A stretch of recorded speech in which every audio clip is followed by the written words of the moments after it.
We're filling up the house. It's been over a year since we reorganized the room and managed to figure out how to safely sit together in the age of the plague. And we've done it. And we'll have to do it for a while longer, but it was occurred to me the earlier in the week that this has become so ordinary, it's become so common that I don't really think about it at all. Get out of my car, I make sure I've got my mask, and it seems kind of ordinary and normal to me. But it isn't. It's highly abnormal. None of us have ever done this before. Even old people like me, never done this before. Not you.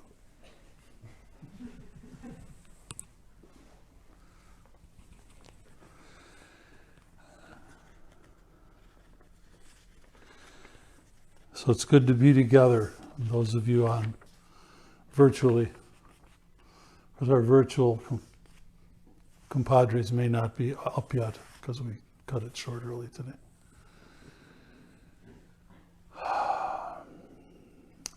There's many years ago I heard a phrase, an expression that has stuck with me, and I want to just make a few remarks about it and offer you to think about it. The phrase that I heard somewhere along the way is the Zen disease.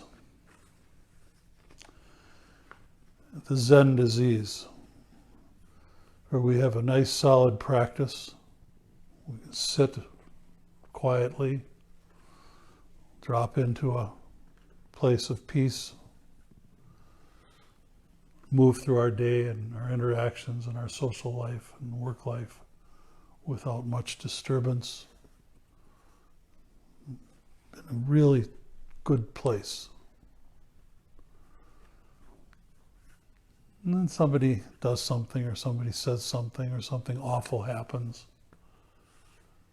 And we observe it and we say, oh, that's too bad. Which is usually an appropriate response.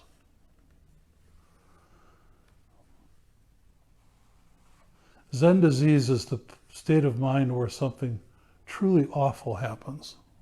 Somebody gets terminally ill, or somebody dies, or somebody is violent toward one, or something awful happens. And there's a shrug that goes along with, oh, that's too bad. It is what it is. One of the worst expressions I've ever heard in my life, by the way. I have no idea what it even means. I have no idea. And we just shrug it off. While we're sitting here this morning in this beautiful space, in the company of beautiful people, there are thousands and thousands of people dying for lack of food, or from lack of clean water, or from violence because of various things. Well, it is what it is. It is what it is.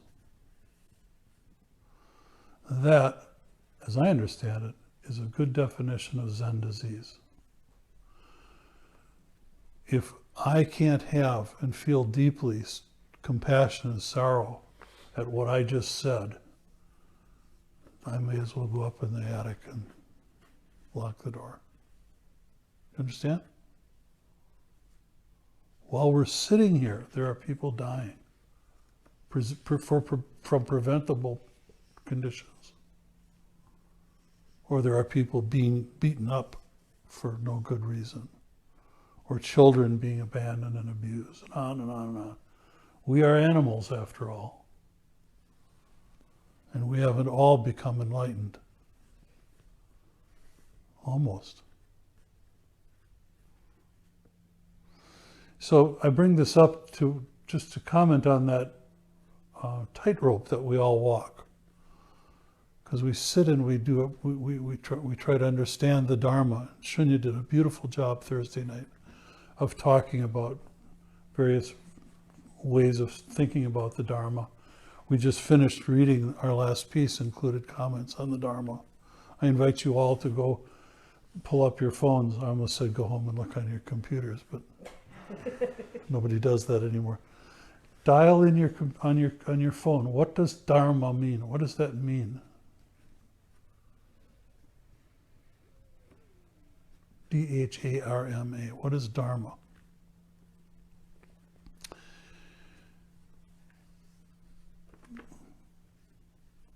An invitation that as deeply as your practice is, as clearly as you can understand the Dharma and the way things are, as adroit as you become at noticing reactivity and managing your reactivity when something comes up. Try to understand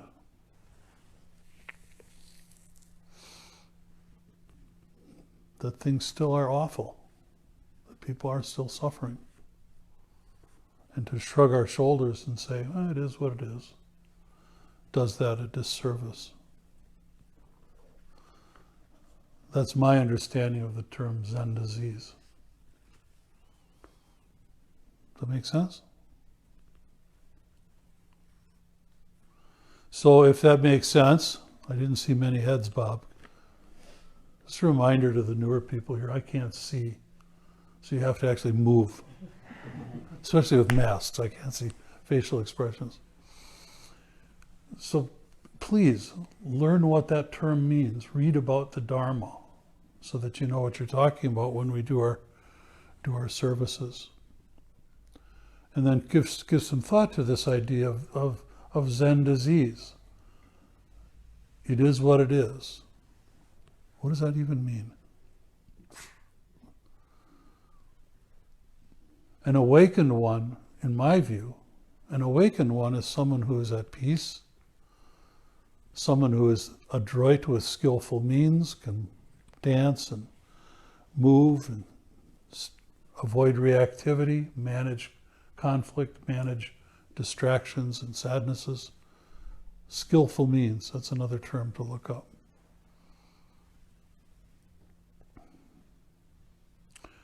Because we know that from the Buddha's teaching, from the very beginning, all things, all difficulties are unavoidable. No, that's not the correct way to say it. To be human is to experience unhappiness. Yes? Disappointment, insufficiency. So what do we do when we experience insufficiency and unhappiness and disappointment? We shrug our shoulders and say, it is what it is. That's the way it is. Well, you can, if you want. What do I know? There have been a few things in my life in the last little while that have brought up sadness and fear, confusion, and it brings me to what I'm going to read today, which some of you know already. I brought this in before, but I thought today was a good day for it. Assuming I can read it. This is by the great Hasidic, the great Sufi poem Rumi. And it's a poem called The Guest House. Some of you know this. This being human is a guest house. Every morning a new arrival, a joy, a depression, a meanness. Some momentary awareness comes as an unexpected visitor. Welcome and entertain them all. Even if they're a crowd of sorrows who violently sweep your house, empty of its furniture, still treat each guest honorably. They may be clearing you out for some new delight. The dark thought, the shame, the malice, meet them at the door laughing. Invite them in. Be grateful for whoever comes, because each has been sent as a guide from beyond. I love that. Jumpo introduced me to that years and years ago, and I love that poem. So again, walking the tightrope of, it is what it is, being kind of indifferent or more emotionally indifferent to things that happen, as opposed to this idea, oh, well, isn't this interesting? Wow, look at that. I didn't expect that. Oh, that's not what was going to happen. I had my life all planned out for me. Look what happened. To feel our feelings deeply, to feel our feelings thoroughly and completely, is to understand the Dharma. And this, the attitude expressed in this poem, I think nails it. We feel our feelings, and we also say, come on in. Come on in. What do you got for me today? And not give into it, not feel overwhelmed, not feel defeated, to welcome. What do you got for me? This making sense? Has anybody ever had that experience where something that you thought was absolutely nailed down and going to work and perfect and the plan was all laid in place and then it went to shit? Anybody ever have that experience? Well, I used to be a Navy wife, so yes. You were a Navy wife? I used to be a Navy wife. Thank you. So you weren't in control of your life? No, of course not. Nobody is. So the next time something happens that is unexpected and disrupts your life and leads to feelings of distraction and sadness and confusion and pain, remember that. Oh, that's what Rumi was talking about. Come on, let's go have a cup of coffee. What are you trying to teach me? What are you trying to teach? What do I need to learn from this? And avoid the Zen disease of saying, doesn't matter. Whatever.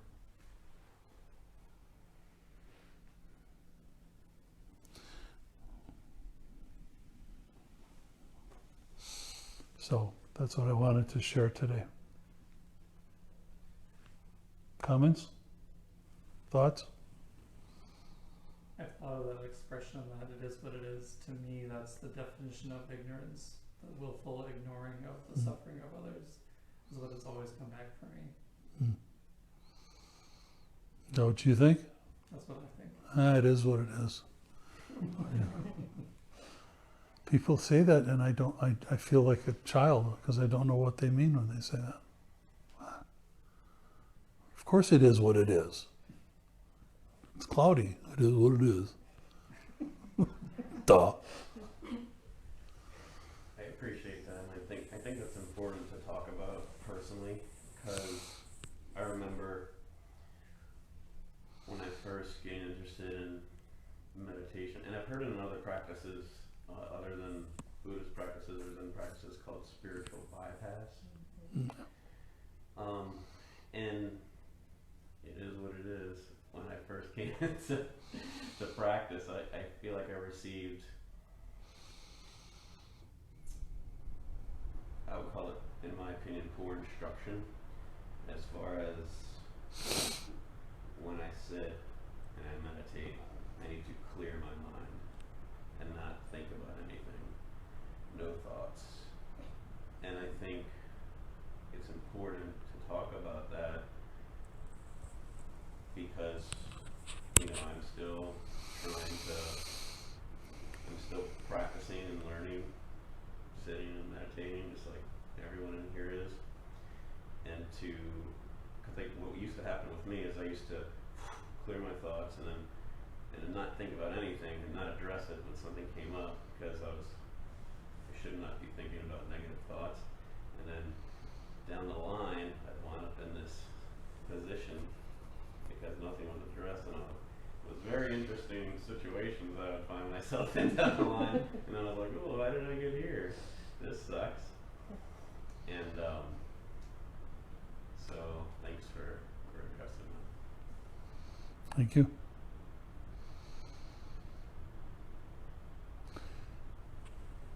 Anybody else?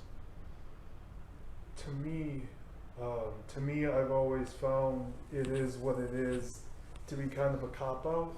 Like, just like suffering is happening, there's violence, whether racial or otherwise, going on, and people say it is what it is. It's always been this way, so we should just accept it. And I always find myself going in the opposite direction of that. When someone says it is what it is, to me that points to, well, there's work to be done. Something needs to change. And it is what it is points to the work that needs to be done, as far as I can see. Mm-hmm.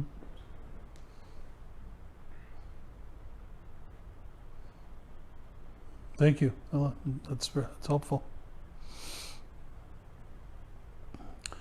So this practice is about being aware of paying attention to how I feel, what I think about, what I react to. This is Morgan's first time here, and just like everybody who's come here for the first time, we started at the door. And I asked her the question I've asked everybody who's come here. How many times have you passed through a doorway today? And of course she had no idea. But in this room, we slowly cook and we become more and more and more aware of what we feel and what we do and how we interact and how we impact other people. We sit still and we allow, as Stephen said, we allow things to rise. We don't push them out of the way. This is my view. Don't push bad feelings out of the way. Grab them and take big bites. Meet them at the door laughing, as Rumi says.